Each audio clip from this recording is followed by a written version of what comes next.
कधीच नाही चुकणार तुमचे फेवरेट टीव्ही शोज झी5 सोबत, तेही एकदम फ्री। बरं मला सांगा, मी एकदा ना एका स्टेशनवरती बघितलं होतं, म्हणजे मी महाविद्यालयात असताना असे ना रुमालाला रुमाल बांधून असे बरेच जण एका रांगेत होते. ओके सर, ते स्क्वॉडवाले असतात. कोर्ट बॅच वाले जे आहेत ना. कोर्ट बॅच म्हणजे काय असतं ते? सर, कोर्ट बॅच म्हणजे एक असा ग्रुप आहे की ज्यांच्यासाठी बॅच एक आहे ज्यांच्यातनं म्हणजे जे सिनियर्स आहेत ना, आमचे खूप मोस्ट सिनियर्स जे आहेत ना, ते त्या बॅचमध्ये काम करतात.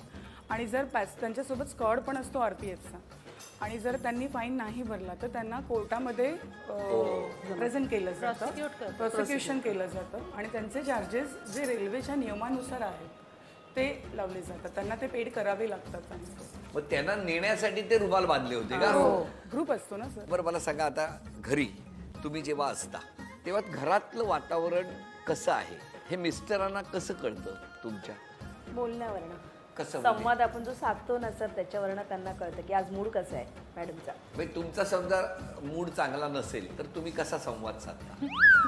चिडचिड होते सर, मनाची चिडचिड होते आपल्या. आणि मग कशा व्यक्त होता तुम्ही? त्यांना दरवाजाच्या बाहेरच कळतं घरात गडबड आहे? नाही नाही, घरातनं आत आल्यावर कळतं वातावरण. कळतं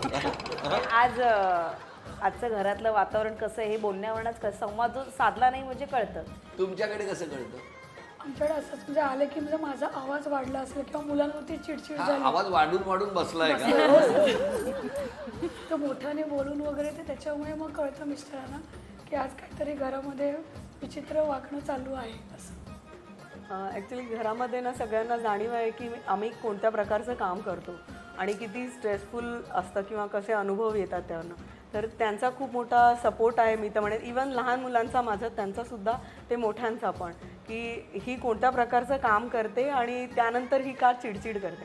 सो मी तर त्यांना धन्यवाद करेन की ते समजून घेतात बऱ्याचशा गोष्टी. पण म्हणजे हा अनुभव आहे की माझ्या आजूबाजूला जेवढे लोक आहेत त्यांना माहिती आहे मी काय काम करते आणि कुठल्या पद्धतीचं करते.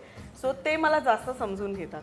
त्यामुळे मी त्यांच्यासाठी मी धन्यवाद करेन. घरच्यांचे खरंच वेगळे धन्यवाद. तुमच्या बाबतीत काय? चहा नाही दिलं तर म्हणजे प्लॅटफॉर्मवरच घेऊन येतात? नाही, लेट चहा येताना मी आधीच बनवून ठेवते. नाही दिला, लेट झाला तर हा काहीतरी प्रॉब्लेम आहे. काय वेगवेगळी टेक्निक आहेत तुमच्याकडे? सर, माझ्या लेकीचं आणि माझं जर कधी काही बिनसलं असेल तर मग माझ्या सासूबाई मात्र आवर्जून तिला सांगतात की ती पब्लिक रिलेशनमध्ये काम करते. सो वेगवेगळ्या पद्धतीची माणसं तिला भेटतात. कोणी चांगल्या पद्धतीने बोलतं, कधी आपण चांगुलपणाने बोललो ना तरी पॅसेंजर विदाऊट जरी असलं ना तरी ती चूक मान्य न करता ती रेल्वेवर थोपली जाते की तिकडे गर्दी होती, काउंटरवरती त्याने हेच तिकीट दिलं, त्यांचीच चूक आहे.